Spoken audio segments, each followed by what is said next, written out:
In 2013, I coined the name Grampion, and I gave it to your host, Jim Tracy.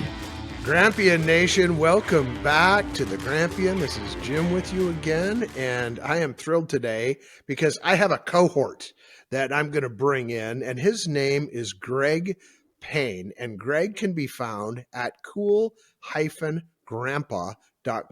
And what kind of an introduction do you need that's way better than that? Greg, welcome to the Grampion, buddy. How you doing?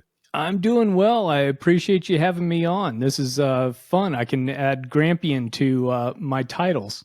Yeah, well, you know, one of the things that happens is when we get guests, this is Grandpa Chats with Champions. And so I look at you and I see a Grandpa Champion, and you're going to get a Grampion t-shirt. Only people who are on the podcast get them. And you're going to get a Grampion pen that it reminds you to send a note to your grandkids. So how about that, huh? You get a free gift.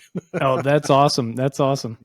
All right. So, Greg, the obvious question that I come up with first is, how in the world did you designate yourself a cool grandpa?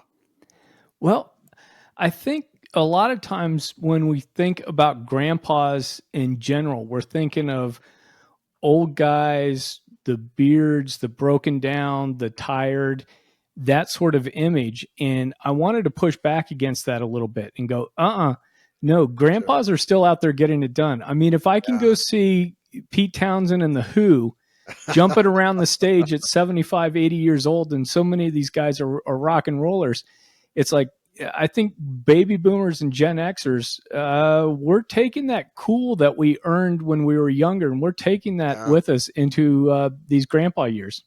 You know, and sometimes we recover from that evidence of a misspent youth, and then we pass along the good stuff to our grandchildren. So your website is cool-grandpa, grandpa.com. What did you put the website together for? I put it together to help inspire men to really understand that their role is important in the family, that sometimes I think we get discounted. I think sometimes our roles are a little bit quieter. Sometimes we see that in popular media where grandfathers are the villains, or they're the jokes, or they're whatever. And in individual circumstances, like everything, that's great. But I wanted a place where definitely grandfathers would know that their role in the family is actually really cool and has a lot of influence. And incredibly important, because all the wisdom that we get to pass along is, we paid big time tuition for this wisdom.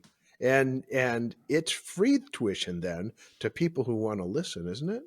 Oh, it is. And I used to tell my kids when I would have some heart-to-heart talks with them, is like, look, I've stumbled through. I've gotten blown up on the landmines of life. You know, all I can do is I can tell you where not to step, and I can pass that on to you. As you go forward, you're going to have to figure out that path, but I can at least tell you what worked and what didn't work for me. Yeah, exactly. And that is hard-fought tuition. We did earn that, and through the, in my case, the 60s, the 70s, the 80s, the 90s, and the aughts, et cetera. And we've done a lot of really, really, frankly, cool stuff that our folks can learn from. Oh, absolutely. I think, even my adult sons, I'm still passing lessons on to them. And some of it is even reminding them, because we're also storytellers as grandfathers. We're storytellers of the family, of our grandfathers, and even our grandkids. We've got all those stories within us. And so sometimes reminding those adult children that we have about, oh, hey, remember when you were 15 and you were doing this? That didn't work out so well. This seems to be kind of a similar situation going on. Hey, I see what you're doing. It looks like that might hurt. Right. Yeah. So that's really the why. It's to pass along our heritage, our knowledge, our wisdom, and stuff like that. So if that's the why, the who, then you already kind of described. Why is it important for us to do it to our grandkids then? Oh, man. I think what we end up doing is giving them a sense of their place within the family, that there's a whole generations that have come before them. There's generations that will follow them. Little grandkids aren't going to get it, but older ones will. And that they've got a place within this whole family unit, that they've got people that have come before them that love them, even though they may not have met. And they've got people that will come up behind them that are going to love them for their wisdom, their experiences, what they pass on to those future generations. And there's a lot of families out there that are not like your typical normal family anymore. There's no normal anymore. Let's face it. So if we face that, then we have to also embrace it. You're looking at families where divorce is common, and so now you're like reaching across not only family lines, but across sometimes state lines and even time zones. What advice would you give to grandparents, grandfathers in particular, who are trying to grandparent remotely? How do you help them? Yeah, well, one, I think you've got to meet the grandkids where they are technology wise. And you've got to understand what that is. I mean, thank goodness we've got this technology. I think when you and I were growing up, talking to our grandfathers and people, it was after 6:00 on Sunday, and here's your shot. And if somebody had a conflict, that was it. You missed it because of those long distance rates. But we've got video technology, we've got texting technology, we've got all these different things that can be used as tools to make that connection. The other thing too is that snail mail. Don't sleep on what it means to get a letter from grandpa or what it means to get a postcard. Because, in ink, man. Yeah. Yeah, because it's one of those things where it's like, hey, this is his handwriting. Yeah. And this is how he makes his teas, and this is how he does these different things. Because you can also find those handwriting samples in other members of the family. Yeah. Oh, you do your L's just like so-and-so. My mom loved this card game, and I'm not even going to remember the name of the card game now. But she wrote out by hand all the instructions for it. And so what we did is we made copies of that. It's Bug House Rummy, okay? And we made copies of that, and we laminated them for all of our kids. And it's in her own handwriting. And they look at that, and it's like, that's Grandma Bougie. And I'm like, yeah, that's Grandma Bougie. And you can recognize it. And every time you see her handwriting, it just instantly brings you to her. So that's really cool. What a great reminder. So send out something to your grandkids. That's awesome. Oh, yeah. And that's why Grampion Nation sends you a pen for being on the podcast, man. Well, it's also great, too, just as a quick little tag along, is those working grandfathers. If you have business trips and can pick up a postcard, you're doing something that might be in Moline, Illinois, and you just happen to drop a postcard in. Hey, I'm thinking of you. I'm in this city. And you might live in Dallas, or you might live in Boise. That's home of John Deere, Moline, Illinois, man. So right. Send him a John Deere postcard. Exactly. Right on. So also when you travel, I mean, let's face it, we're now closer to the age of retirement. It's not one of my goals is to retire, but to stay active. But I get to travel a little bit more, and those are opportunities to not maybe sometimes even bring them along, but also opportunities to send that postcard. That's really a great idea. Thank you for that. So we got the why, and we got the who, and now comes the what.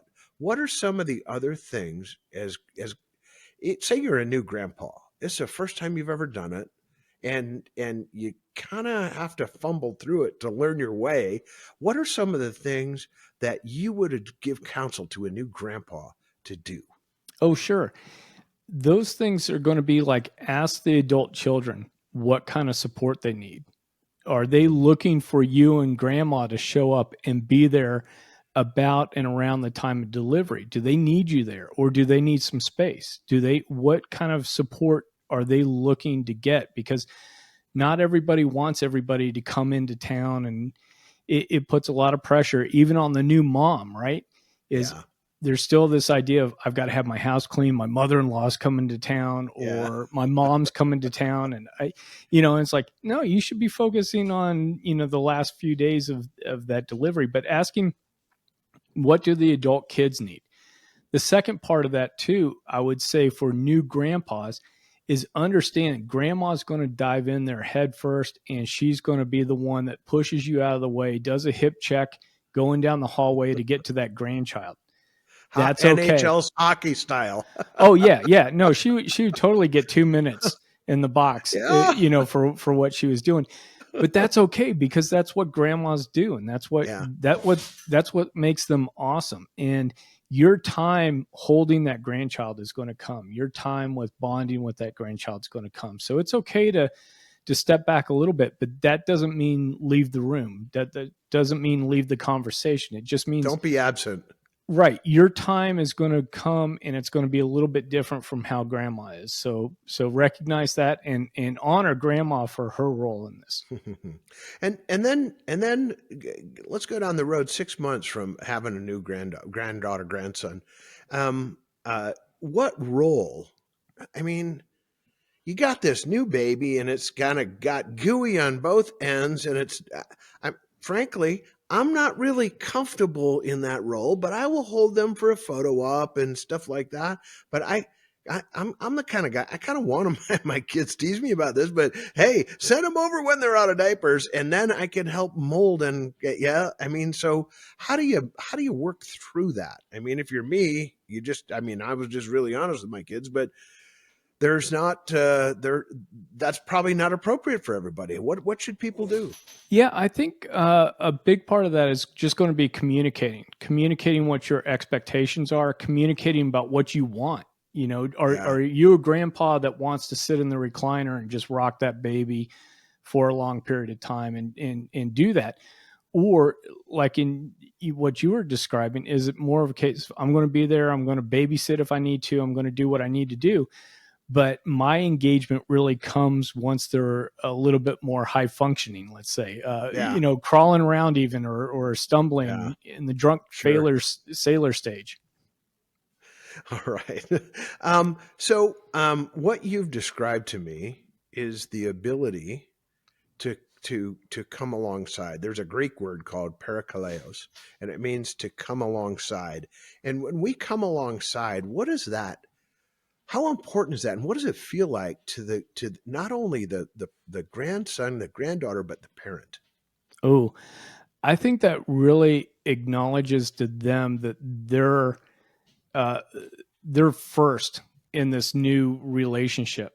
Initially, it's you were in a parent role, and they were the kids, and now they're the parents. And so, what you are doing when you're coming alongside them is acknowledging that they're number one with that grandchild.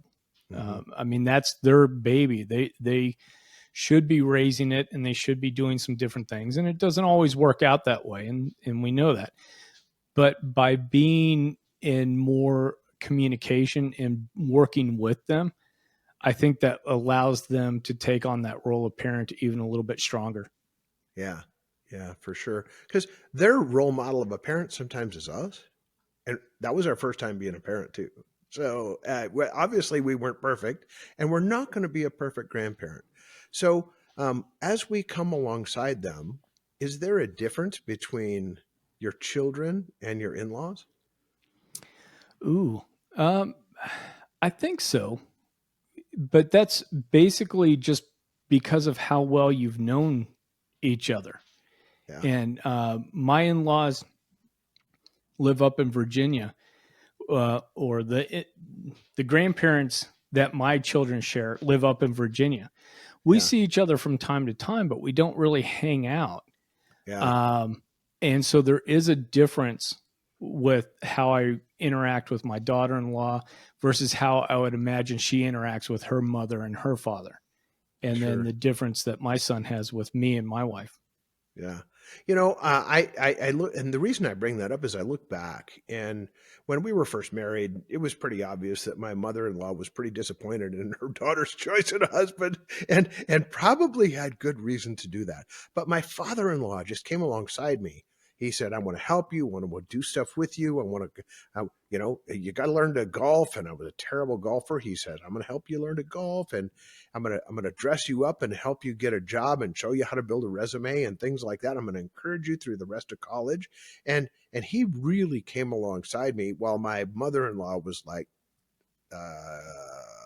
talk to the hand. And so I don't want to be that person. Now, the good news is is that as we aged into that, and when my father-in-law passed away, I became kind of a little bit more like a caretaker of my mother-in-law. And we had a relationship that took that next step of trust, and I will help you and will come alongside you. So that's the good news.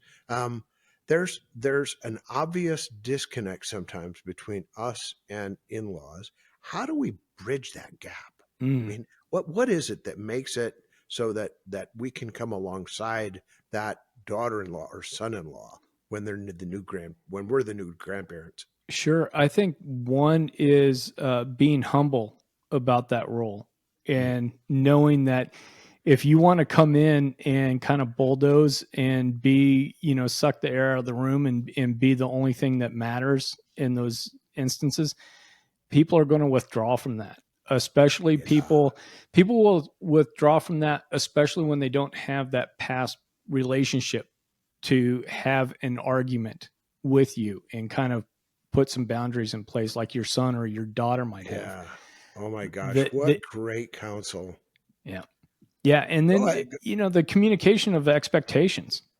It's hey, how often are you going to be around? Are you distant? Are you in the same neighborhood? Are we going to use you for daycare, or are we not going to use you for daycare? And does somebody feel like that's an imposition or they're being unfair? And it's being able to talk some of that stuff out. But I think too is one thing I try to do with my daughter-in-laws is just check in with them when I'm around them, is like, hey, what do you guys need? Are you, am I overstepping here? Am I doing? And it's looking for that feedback. So I know kind of where their boundaries are and what their needs are from me. What terrific information. So as you have developed this podcast, you've come across some pretty cool people, some pretty cool things.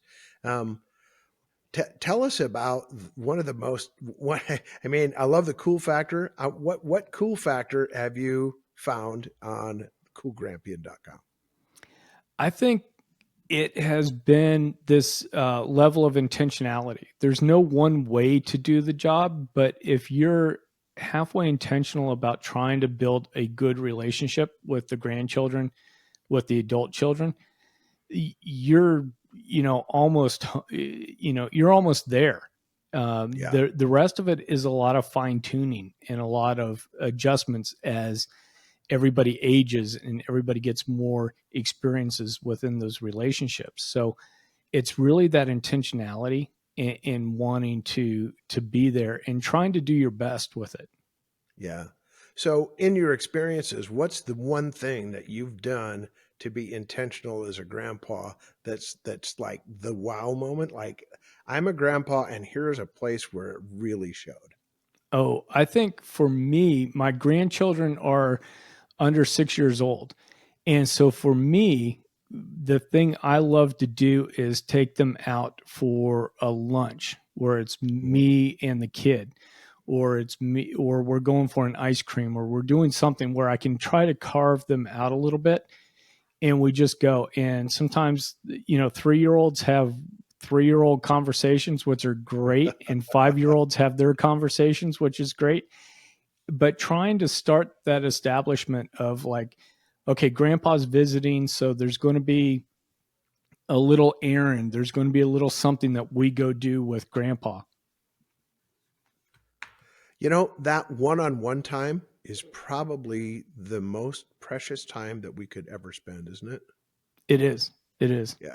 Yeah. Because that's what builds and develops. And that's really, when I think about it, the relationship of a grandpa is not given. It's earned, isn't it? It is. It really is. And it's moment by moment and very intentional. And when they learn to trust you, then they come to you and they say, hey, give me back some of that wisdom that you earned. Mm-hmm. Yeah. Yeah. Well, so go ahead. Oh, I was going to say too, is one thing I think with grandfathers is that it's not always communication. We're not always needing to ask them. Some of the people that I've had on the show have talked about different moments, to your point, of me and grandpa. I was having a bad day, having a crisis, whatever, it may be having a good day. But Grandpa took me and we went fishing down by the creek, and we just sat there, and we didn't really say anything, but we just sat there.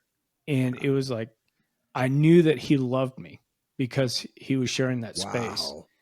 And I think sometimes we get caught up with, we have to be always talking. We always have to be doing things. And it's like, I think two guys in a car doing a road trip can sit there for like an hour and a half, not say anything. Good talk. Yeah. Had the best day ever. Great afternoon. Right. You know, I think to your point, a great grandpa is someone who's available and who's present. And I need to work on that. I really do. I've got 14 grandkids, and I need to be a grandpa to all of them. And some of them are a little bit, I mean, not every grandpa relationship is perfect, and some are a bit estranged for a variety of reasons. But I need to go the extra mile then to increase the exposure, don't I? It's on me. You do, but I also think too that sometimes grandfathers and grandmothers also need to give themselves a little bit of grace in that when you have gone that extra mile, you have tried to, maybe you said the wrong thing at the wrong time, and you have tried to apologize for it, but the grandkids just aren't letting go of it or whatever. I think at certain points we've got to also stop, beating ourselves up about it. And hey, we're going to work on it. We'll get there. But, I've done everything I could. Yeah. Well, we also have to build the relationship with the parents, like you say. And to your point, that's something where being present and being available and to be able to come alongside is the gift that we give to them. So, give me one of the things that on the Grampian that we love to talk about is challenges, because everybody has that, I don't know, like that Super Bowl moment where you've got a victory in your life and you get that huge monster hit of dopamine, but nobody saw all the work that went into it. Tell me about some of the challenges that you've worked through in your life that have led you to be the cool Grampian. Oh, sure. Well, I've got probably a bunch of them, but one that really stands out and one that I've just recently started to come to grips with as far as like, hey, this was something. I had learning disabilities, and in third grade, I got my own short bus. Oh, wow. We're of an age, we remember the short bus. And there was just something going on, and nobody's told me what it is, but it was something where like, I just don't get some things as fast as other kids. And so I needed to go to a separate school. So I got my own short bus for that school. And then all through high school and everything else was in some separate classes. Most of it was all the same. Yeah. And I had decent enough grades, but I remember being in with a counselor with my mom, and the counselor's like, odds are, Greg's not going to graduate with his class. And, here's, because of the learning disabilities. And at that point I was slacking off on grades, but I was slacking off on grades. I wasn't because I wasn't learning. It was, I was a typical knucklehead, sophomore, junior.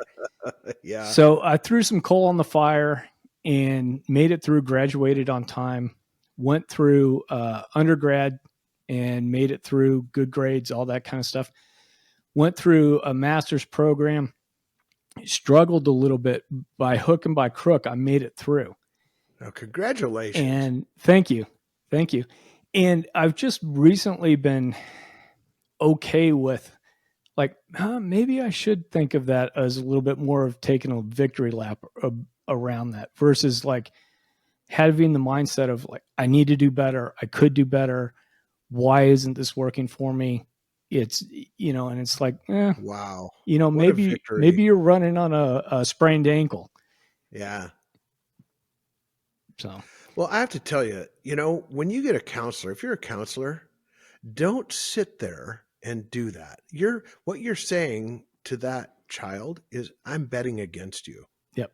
Now you might not realize it, but that's the message that came out. And the reason I say that, because I have to tell you, this is so cool. When I was in third grade, I went down and I sat down with our school principal and my mother. And the school principal and the teacher came in and they said, Jim is going to have to go. And this is when they had a separate, not just a separate like class, a separate school for retarded citizens. And they said, you're going to have to send Jim to Redfield, South Dakota to live in a different community from his 7 brothers and sister.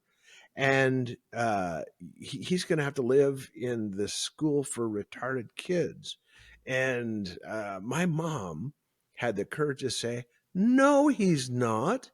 And it was a math disability, and I stuttered a little bit. But you know what? As we came through that on the other side, you and I should be like hand in hand running on a victory lap because we could. I get it, man. It was just what an awesome story. Oh, thanks. Yeah. And, hopefully it just reminds some other folks out there that have struggled with different things. Maybe you didn't read as fast or as well as everybody else or whatever. Like, at the end of the day, you kind of get through it, and then it's about your character. It's about the effort that you put in. And, not everybody's going to get A's across the board. That's not always the case. And the world is ruled by C students. Exactly. Yes. Harry Truman. And for the folks that don't remember Harry Truman, he was the president at the end of World War II. So, yeah. So tell me, as you look across and as we look back on our lives, you've come through some pretty significant challenges. But there's also been like that glimmer moments of joy in your life. Where did that happen at? Oh, man. I think one of the biggest pieces that I enjoyed was when I finally went and paddled successfully this river that we've got here in North Georgia. So I do whitewater kayaking.